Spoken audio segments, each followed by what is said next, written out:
Man, it's been such a long time I haven't created a review for you guys, but I'm back. And today I'm going to be reviewing for you guys my Yamaha R6.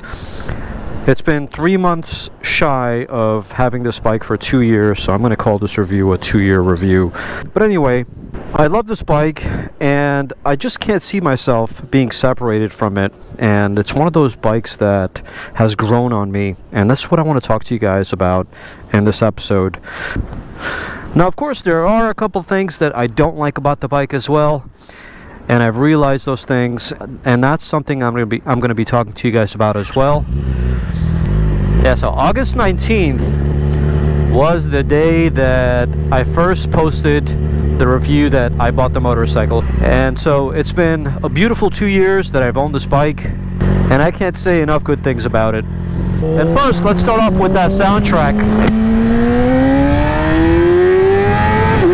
Oh, baby!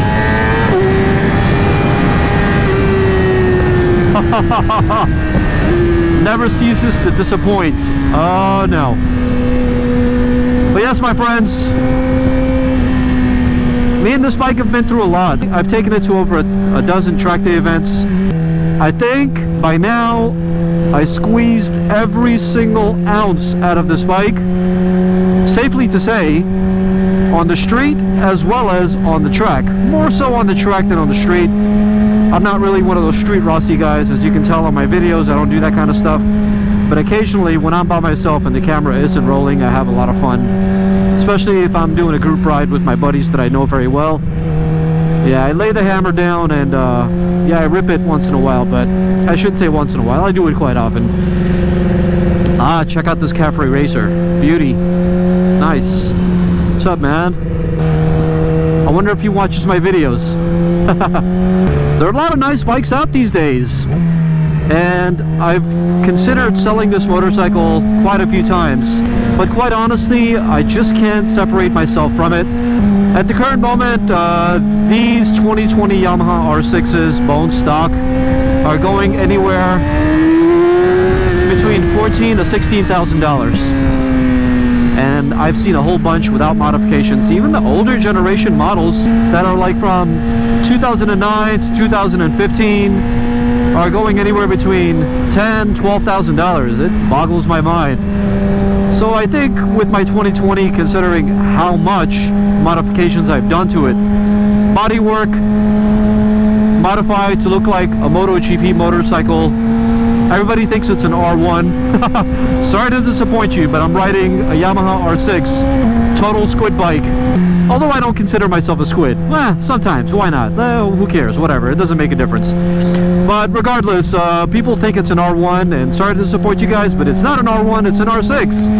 Made to look like a MotoGP motorcycle after the late great Valentino Rossi, who was riding to the age of 43 years old, and he retired late last year. This livery was to commemorate him, and also I thought it was badass looking. Since the motorcycle got stolen, I was like, screw it, might as well just get a brand new livery, and that's exactly what I did. But aside from that, the levers are brand new. I got brand new ASV levers, a full Leo Vinci exhaust, ECU tune, did a whole bunch of modifications to the inside of the motorcycle that you can't see. I mean, I got a whole list of mods down in the description below, including a tail tidy. All in all, this motorcycle weighs 398 pounds wet with a full tank of gas.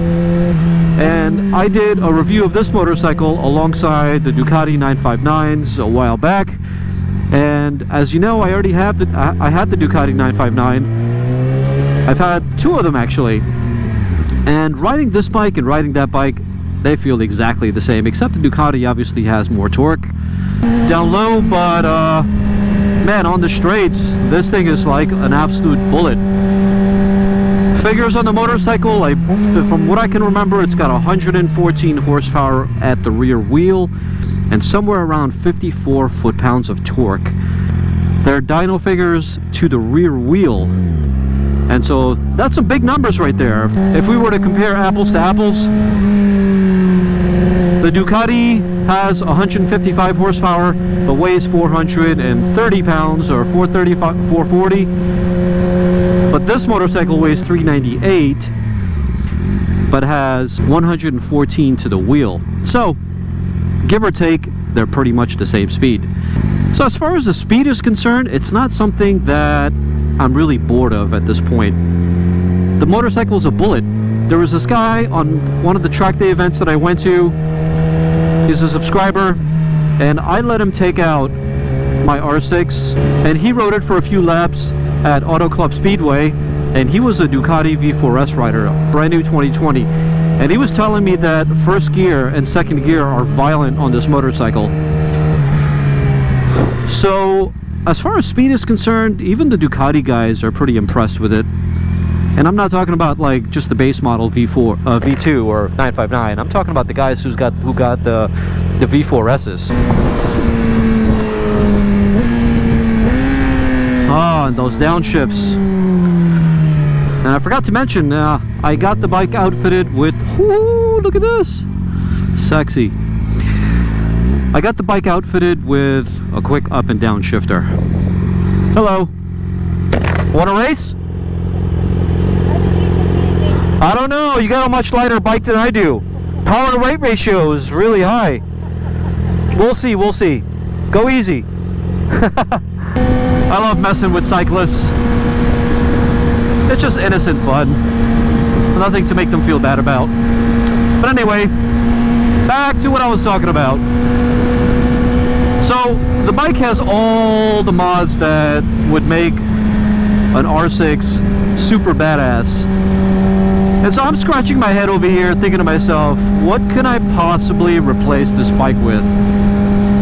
I ride it at the track, and I ride it just as fast as the leader bike guys, so it's not lacking speed. So that takes care of the speed department. As far as the looks are concerned, it's an absolutely gorgeous bike. As far as the electronics are concerned, I'm actually quite happy that it doesn't have a lot of electronics. It's a purist motorcycle. It doesn't have an IMU system. It's got traction control, and that's it. It may or may not have stability control, and I don't think it does. I think it just has the traction control and ABS, and that's basically, those are all the electronics that you're going to get from an R6. You got to remember, this R6 was made in 2020, but it really hasn't changed for the last 20 years. You're looking at a really old bike with a brand new body to make it look more modern, and of course maybe little tweaks here and there just to make it more lighter and agile and up to date. It's pretty much an older motorcycle. Something like that over there, which is the KTM 390 Duke or 890 Duke. I think it's a 390 Duke. Those little bikes over there, the brand new ones that just came out, they come out with an IMU system. Can you believe that? So yeah, everything these days has an IMU system. An IMU standing for Inertial Measurement Unit. I'm sure you've heard it in all the reviews. And this bike does not have that. So it's very rudimentary, and it's meant for somebody who's a purist and doesn't like all those electronics and bells and whistles. And I think I just described myself. I'm not really in favor of all that stuff. But if you're going to buy a new bike these days, there's really no getting away from it because it comes in every single bike. So as you can see, I love the bike. There's absolutely no reason for me to get rid of it, at this point at least. Although it would be nice to add something new to the stable. And I am thinking about something new, but I'm just not sure exactly what or when I'm going to buy one. If I sell it at this point, I'm sure I'm probably going to get anywhere between $16,000 to $20,000 for it, considering all the modifications that I've done to it. But it's a fast bike. It looks beautiful. It's got all the modifications that I need on it. It sounds fantastic. It performs amazing. But there are a couple things I don't like about the bike, and now I want to talk to you guys about that.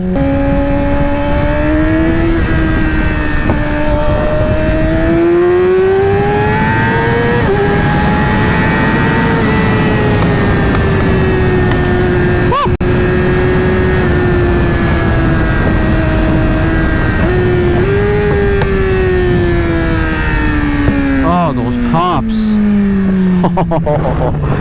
They sound like gunshots. You guys can't hear them. Not through this mic. You have to be riding with me, or you have to be riding behind me to hear it. Oh, or beside me. Those pops are amazing. Looking all around me to see if there's any popo I want to get a nice launch off of this light.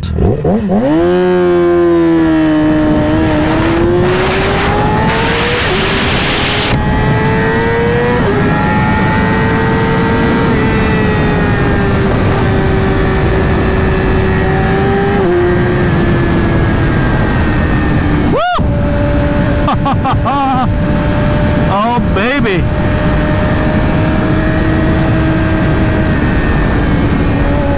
Oh my goodness. So yeah, let's talk about the things I don't like before I get too carried away.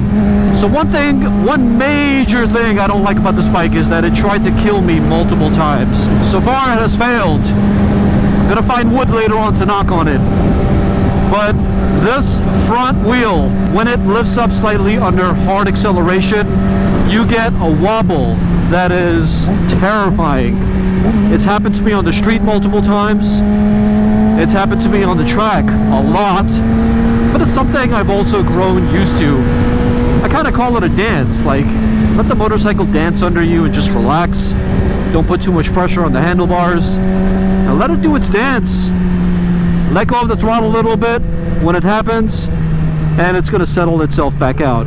Some people call it the death wobble, other people call it a tank slapper, but whatever you call it, it is terrifying. In the beginning, I used to be very scared about it, but now I come to understand that it's an R6 quality. Yes, I could get one of those stabilizers that go in the middle right here, but you know what? I've owned the bike for 2 years. If I didn't get it now, I don't think I'm ever going to get it. It's just something I'm used to, and it's part of its personality that I've grown to accept and also like, because now I know what its limit is, because I've taken it to the track so many times and I've pushed it as hard as I humanly can push a motorcycle. I've understood that that's where its limits are, and I think that's its way of communicating to me that I'm probably pushing it more than it has to offer, and that's totally okay with me. So that's one thing I definitely don't like about it. Other than that, in the beginning I complained a lot that this motorcycle was uncomfortable and that it is a very aggressive motorcycle, but you know what? After 2 years of riding this bike, I've gotten so used to it, because I think my body has adapted, or either I got stronger or I just became a better rider. I think it may be a combination of all three. When I first got the bike, I think I was putting too much pressure on the handlebars because you're in such a tucked in position. Oh baby, GT3. Oh my goodness, love, love, love. Gotta give him a thumbs up. I used to own that car. That car's got a special spot in my heart. Oh, I'm gonna own one again in the future. So anyway, yeah, I was putting too much pressure on the handlebars, but now I hardly put any pressure on the handlebars. Anyway, we are at Carlsbad. It's one of my favorite spots to come to. I usually stop by the Starbucks over here, grab something to drink, and then head back. Alright, anyways guys, thanks for joining me for another episode. That has been my review of my 2020 Yamaha R6, and now you guys know how I feel about it. I don't know what the future holds, to be honest with you, but for now it's exciting and I love this bike, and I will see you guys on the next one. It's good to be back. Take care. Ciao for now.